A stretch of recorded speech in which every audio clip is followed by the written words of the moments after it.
Hello and welcome to ginger cookies farm videos. आज मैं खड़ी हूँ कृषि विज्ञान केंद्र बारामती, जो पुणे डिस्ट्रिक्ट महाराष्ट्र स्टेट में है। आज के वीडियो के साथ केवी के बारामती से किए हुए वीडियो के समाप्त कर रही हूँ, लेकिन उससे पहले केवी के बारामती से जुड़े हुए दो महत्वपूर्ण व्यक्तियों के बारे में बताना जरूरी है, ऐसा मैं समझती हूँ। पहले श्री शरद पवार, नेशनलिस्ट कांग्रेस पार्टी के अध्यक्ष, और उनके बड़े भाई श्री अप्पा साहेब पवार। 1930 में बारामती में अकाल पड़ने के कारण गरीब किसानों के लिए खाना डिस्ट्रीब्यूट करने का काम दो ऑस्ट्रेलियन महिला मिस एसल ह्यूज और मिस एडना वजर ने ले लिया। लेकिन इसी साल बारामती के नीरा नदी में लॉयड भाटकर डैम बना दिया। लेकिन एक डैम ने बारामती को दो भाग में डिवाइड किया, 22 गांव एक तरफ और 43 गांव दूसरी तरफ। ये 22 गांव में पानी ज़्यादा मिलने के कारण उधर वहाँ का किसानों का ज़िंदगी बहुत अच्छे होने लगे, लेकिन ये 43 गांव में पानी नहीं मिल रहा था।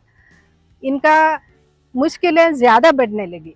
65 में शरद पवार साहब का रिक्वेस्ट के कारण ये दो ऑस्ट्रेलियन महिला ने बारामती के तांदुलवाड़ी गांव में पर्कोलेशन टैंक बनाने का तैयार किया। ये मानसून का पानी सेव करने के लिए था और ये कंस्ट्रक्शन के लिए किसानों को ले लिया, उनको वेजेस के बदले खाना देने का व्यवस्था की।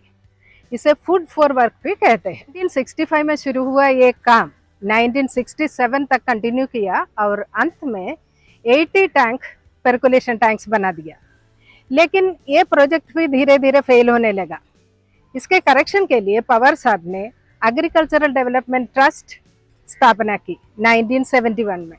एग्रीकल्चर डेवलपमेंट ट्रस्ट के द्वारा और उसका गारंटी पर पवार साहब ने क्रिश्चियन मिशनरी से किसानों के लिए फाइनेंशियल असिस्टेंस लिया, सेंट्रल बैंक से लोन दिलवाया और किर्लोस्कर कंपनी से 63 इंजन्स हाफ प्राइस में किसानों के लिए दिया। इसलिए बारामती के 43 गांव में एग्रीकल्चरल डेवलपमेंट ट्रस्ट के द्वारा 279 पर्कुलेशन टैंक बनवाया। तो ये ट्रस्ट के द्वारा किसानों को water conservation, rain fade agriculture, dry land horticulture और जो बाकी जो नेचुरल एडवर्सरीज होता है उससे ओवरकम करने के लिए ट्रेनिंग देने लगा। पवार साहब पॉलिटिक्स में ज़्यादा एक्टिव होने लगे। 67 में एमएलए बन गए, 72 में फूड एंड एग्रीकल्चरल मिनिस्टर बन गए। उनके एक्टिविटीज़ ज़्यादा बढ़ गए। उनका बिजी स्केड्यूल के कारण एग्रीकल्चरल डेवलपमेंट के ट्रस्ट के चेयरमैन उनके बड़े भाई अप्पा साहेब पवार को बना दिया। अप्पा साहेब पवार बारामती के किसानों को मदद करने के लिए बहुत बड़ी मेहनत की। उसके लिए उन्होंने देश विदेशों में यात्रा की, वहाँ के नए नए टेक्नोलॉजी के बारे में पूरा जानकारी लेकर बारामती के लोगों को उसमें ट्रेनिंग देने लगे। उसमें एक इम्पोर्टेंट बात यह है कि उन्होंने इसराइल गए, वहाँ से इरिगेशन टेक्नोलॉजी के बारे में जो नया टेक्नोलॉजी है दैट इज ड्रिप इरिगेशन, उसका बारे में पूरा जानकारी लेकर बारामती में ड्रिप इरिगेशन के बारे में उन्होंने ट्रेनिंग देने लगे।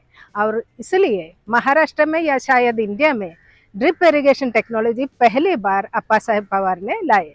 पवार साहब एग्रीकल्चरल डेवलपमेंट ट्रस्ट के स्थापना से उसका प्रेसिडेंट रहे और ट्रस्ट ने एग्रीकल्चर के अलावा डेयरी, पोल्ट्री, एग्रीकल्चरल प्रोसेसिंग ऐसे अनेक प्रोजेक्ट में काम कर रहे हैं। अप्पा साहेब पवार विमेंस एजुकेशन के लिए एक स्पेशल इंटरेस्ट लिया, इसलिए 1989 में लड़कियों के लिए एक रेसिडेंशियल स्कूल कॉम्प्लेक्स मालेगांव में बनाया। इसके बाद प्राइमरी और secondary school, Shardabai Pawar college for women, arts teacher diploma college, DEd college, nursing college और हॉस्टल्स। आज नियरली 6000 लड़कियां शारदा नगर एजुकेशन कॉम्प्लेक्स में पढ़ रहे हैं। बारामती तहसील के मालेगांव के 110 एकड़ बैरन लैंड ट्रस्ट को मिला और उसे डेवलप करके बहुत ही अच्छा एग्रीकल्चरल लैंड बना दिया। वही है अभी के केवी के बारामती। एनसीपी के अध्यक्ष बनकर पवार साहब पॉलिटिक्स में सक्रिय है और वो बहुत बड़े एक सोशल एक्टिविस्ट भी है। 16 अप्रैल 2000 में अप्पा साहेब पवार के निधन होने के बाद उनके बेटे mister Rajendra Pawar agricultural development trust के चेयरमैन बन गए।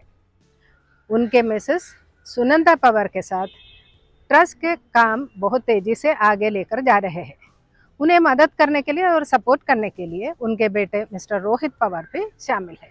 अब हम केवीके के हेड और सीनियर साइंटिस्ट डॉक्टर धीरज शिंदे से केवीके के बारे में सुनेंगे। माई सेल्फ धीरज शिंदे, यहाँ पे मैं सीनियर साइंटिस्ट एंड हेड के पोजीशन पे कार्य करता हूँ। यहाँ पे पहले कृषि विज्ञान केंद्र क्या है इसके बारे में जानना जरूरी है। इस एरिया में हर एक प्रकार का क्रॉप यहाँ पे हमारे जुरिडिक्शन में होता है। पहले पूरे पुणे जिले के लिए एकमात्र केवीके था और उसके बाद में अभी दूसरा केवीके नारायणगांव केवीके बन जाने से हमारा एरिया जो है 5 तालुका के बीच में सीमित हो चुका है। तो इस एरिया में जो भी क्रॉप होते हैं, जो भी खेडूत लोग, जो भी फार्मर लोग खेती करते हैं, उस पे हम नया टेक्नोलॉजी लाने का प्रयास करते हैं। अभी बाकी के केवीके में जो टेक्नोलॉजी दिया जाता है उससे अलग हम क्या करते हैं, ये अगर हम देखने जाएंगे तो हमारे यहाँ पे centre of excellence for vegetable नया कंसेप्ट है, इंडोडच प्रोजेक्ट है। इसमें बाहर की जो टेक्नोलॉजी है वो हमने यहाँ पे लाई हुई है इंडिया में और उसका प्रचार किया जा रहा है। जैसे कि अभी इस टेक्नोलॉजी से क्या कर सकते हैं कि लिमिटेड सोर्स में फार्मर्स जो है अपना उत्पादन ले सकते हैं। जैसे कि अभी ये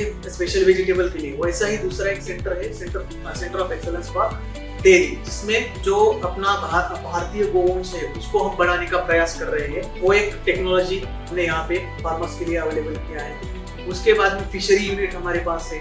फिशरी यूनिट के बाद में हमारे पास बायो लैब है। बायो लैब में 14 बायो पेस्टिसाइड्स, बायो फर्टिलाइजर्स हम यहाँ पे क्रिएट करते हैं और बहुत सारे जिलों में वो प्रोवाइड करते हैं। महाराष्ट्र में 7 जिलों में हमने ये अब तक दिया है और फार्मर्स के जो रिएक्शन आते हैं, फीडबैक आते हैं, वो बहुत अच्छे हैं। उनको इससे क्या होता है कि जैसे अभी केंद्र शासन का जो प्रोग्राम चल रहा है कि natural farming, residue farming, organic farming, इसमें बहुत इसका सपोर्ट मिलता है। क्योंकि इसमें क्या है कि जो टेक्नोलॉजी मतलब नेचुरल फार्मिंग में यूज होना चाहिए, वो रेसिड्यू फ्री टेक्नोलॉजी, वो हम प्रोवाइड करने का यहाँ पे बहुत अच्छा प्रयास करते हैं। तो ये टेक्नोलॉजी अभी केवीके के पास अवेलेबल है। उसके बाद में ईयरली हम इवेंट्स का आयोजन करते हैं जिसमें कि फार्मर जो है वो खुद का प्रोडक्ट बेच सके या फिर कोई बचत गट है, सेल्फ ग्रुप है, वो वहाँ पे पार्टिसिपेट होके उनको मार्केट का वैल्यू क्या होता है। आज के फार्मर को जो है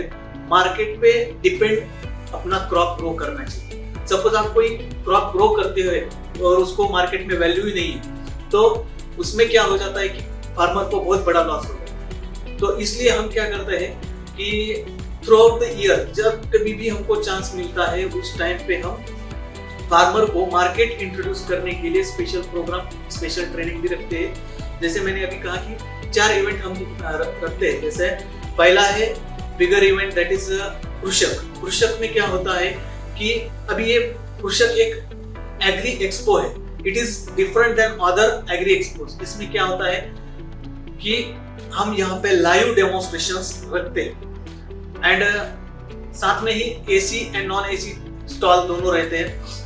अभी इसमें पार्टिसिपेंट्स अगर देखोगे आप तो they are participating in this particular event. At the same time ये सिर्फ पार्टिसिपेंट्स है जो कि अपना टेक्नोलॉजी एग्जिबिट करते हैं, ठीक है, लाइव डेमो में हो सकता है या फिर कुछ स्टॉल में हो सकता है। और इसमें अगर आप सोचोगे कि एक वीक में कितने या फिर ड्यूरिंग उस टाइम में कितने लोग यहाँ पे आते होंगे, तो यहाँ पे more than 3 lakh farmers every year participate करते हैं। ग्लैमर ऑफ दिस कृषक, most of the educated students, entrepreneurs and startups, they are attracted towards the farming and they are doing farming with the passion। हम ऐसा बोल सकते हैं क्योंकि हमारे पास जो डाटा अवेलेबल है लास्ट 10 years में बहुत सारे फार्मर्स, बहुत सारे एंटरप्रेन्योर्स, बहुत सारे government servants, they are involve in farming and they are interested to do farming. तो ये एक बिग इवेंट है कृषक, जहाँ पे हम यहाँ पे पूरा एक्सपोजर फार्मर्स को, फार्मिंग रिलेटेड कंपनीज को देते हैं। दूसरा है क्षेत्रपाल भी एक प्रोग्राम होता है। उसके बाद में वैसा ही food grain festival, it is once again bigger event जहाँ पे फार्मर्स को हम बुलाते हैं उनका अनाज लेके और उनको अच्छा क्वालिटी का अनाज वो मार्केट प्रोवाइड करते हैं। अभी इसमें दोनों का फायदा होता है, जैसे कि कंज्यूमर एंड फार्मर मैक्सिमम फायदा यहाँ पे होता है, जिससे कंज्यूमर्स को अच्छा प्रोडक्ट मिलता है और फार्मर्स अपने बीच में कोई ना होने की वजह से अपना जो प्रोड्यूस है वो अच्छी प्राइस पे सेल करता है। और ये इस हिसाब से भी देखा जा सकता है कि जैसे फार्मर एंड कंज्यूमर इसमें एक अच्छा रिलेशन तैयार हो जाता है, जिस वजह से थ्रू आउट द ईयर जब कभी भी कंज्यूमर को जरूरत पड़ती है तो वो कॉल कर सकते हैं अपने फैमिली फार्मर्स को। अभी वो फैमिली फार्मर्स बनेंगे, उनको कॉल कर सकते हैं और अपना क्वालिटी प्रोड्यूस मंगवा सकते हैं। तो ये एक बिग इवेंट है फूड ग्रेन फेस्टिवल। तो ये ऐसे events through out the year हम अरेंज करते हैं। एक इवेंट पुणे और बारामती ये दोनों जगह पे ऑर्गेनाइज करती है, जिसमें जो महिलाएं है, बचत गट की महिलाएं जो है वो एक साथ आके अपना प्रोडक्ट सिटी में, अर्बन एरियाज में बेच सकते। It will be the identity giving programme for the womens. उसके बाद में CPPO एग्रीकल्चर डेवलपमेंट काम करती है। तो अभी इस हिसाब से ये प्रोग्राम चलता है थ्रू आउट द ईयर। इसके अलावा KVK में बहुत सारे ट्रेनिंग्स होते हैं, अलग अलग एस्पेक्ट पे ट्रेनिंग होते हैं। जो कोई हमको अप्लाई करता है कि हमको एक पर्टिकुलर क्रॉप पे, पर्टिकुलर टेक्नोलॉजी पे ट्रेनिंग चाहिए, तो हम वो प्रोवाइड करने का भी प्रयास यहाँ पे करते हैं। सर, यहाँ पे कई सारे डिपार्टमेंट हमने विजिट किया है, really very happy to see. And हर डिपार्टमेंट से किसानों को अलग अलग तरीके से ट्रेनिंग दे रहे हैं। आपको क्या लगता है कि कितने सारे लोग, फार्मर्स स्पेशली, यहाँ आके ट्रेनिंग लिया होगा और उनको कितने लोगों को बेनिफिट मिला? इसमें अगर हम देखेंगे तो through out the India farmers आते ही है। पंजाब से, गुजरात से, तमिलनाडु से, कर्नाटक से भी लोग यहाँ से आते हैं। अलग अलग सब्जेक्ट की ट्रेनिंग यहाँ पे दिया जाता है, तो इस वजह से अलग अलग इंटरेस्ट लेके फार्मर्स यहाँ पे आते हैं। Beyond that farmers are coming from other countries also, जैसे नेपाल, श्रीलंका, यहाँ से भी लोग अभी आना स्टार्ट आया। यहाँ से अगर देखोगे लास्ट ईयर में 8 to 9 टाइम्स नेपाल के फार्मर ने विजिट किया है।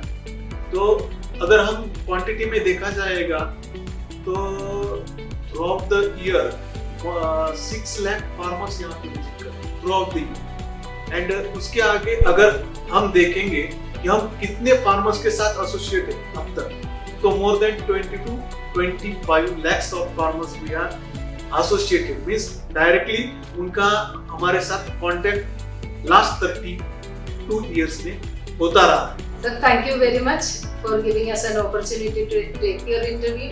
Before that, visiting KVK and take the videos of different parts of your institute. Thank you, sir.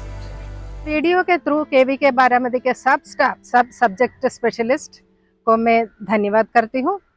And head और सीनियर साइंटिस्ट डॉक्टर धीरज शिंदे स्पेशली, और हर एक जूनियर साइंटिस्ट, असिस्टेंट्स, हेल्पर्स, उनको भी मैं धन्यवाद देना चाहती हूँ। मेन एक बात मुझे बोलना है कि KVK बारामती के जो सराउंडिंग्स है इतने क्लीन, नीट एंड टाइडी रखा है। वो सब काम करने वाले हर एक वर्कर्स, उनको मैं स्पेशली धन्यवाद देना चाहती हूँ। KVK बारामती के अनेक वीडियो हमने ऑलरेडी दिखाया है, हर वीडियो में ये बताया है। इसमें ट्रेनिंग उधर दे रहे हैं, वहाँ रहने का बंदोबस्त है, खाने का सब बंदोबस्त किया जाएगा। आप ज़रूर ये वीडियो ज़्यादा से ज़्यादा लोगों तक शेयर कीजिए। जो किसान है, गरीब है, जिनको कम ज़मीन है, उनके पास ऐसे मोबाइल नहीं है, उनको मालूम नहीं पड़ेगा ये ऐसे अवेलेबिलिटी है, उन लोगों को ओरली आप बता दीजिए कि KVK में जाइए और उधर से ट्रेनिंग ले लें। हर वीडियो का नीचे वो सब्जेक्ट स्पेशलिस्ट का नंबर दिया है, उन्हें कांटेक्ट कीजिए। तो आप ज़रूर एक बार KVK बारामती विजिट कीजिए। वीडियो देखने के बाद आपको समझ में आया होगा महिलाएं और किसानों के प्रगति के लिए अप्पा साहेब पवार और शरद पवार साहब के योगदान कितना है। 1970 से लेकर 2023 तक उनका जो कठिन परिश्रम है, उसके लिए जिंजर कुकीज के तरफ से हम प्रणाम करते हैं। बारामती वीडियो के बाद हम लोग केरल के वायनाड से कुछ वीडियोस निकाला है। आशा करती हूँ ये वीडियो आपको पसंद आया होगा। तो वायनाड के वीडियो या कोझिकोड से किया है वो वीडियो लेकर आपके सामने आने तक bye. Thank you for watching this video. अगर वीडियो अच्छा लगा तो ज़रूर लाइक शेयर एंड सब्सक्राइब कीजिए।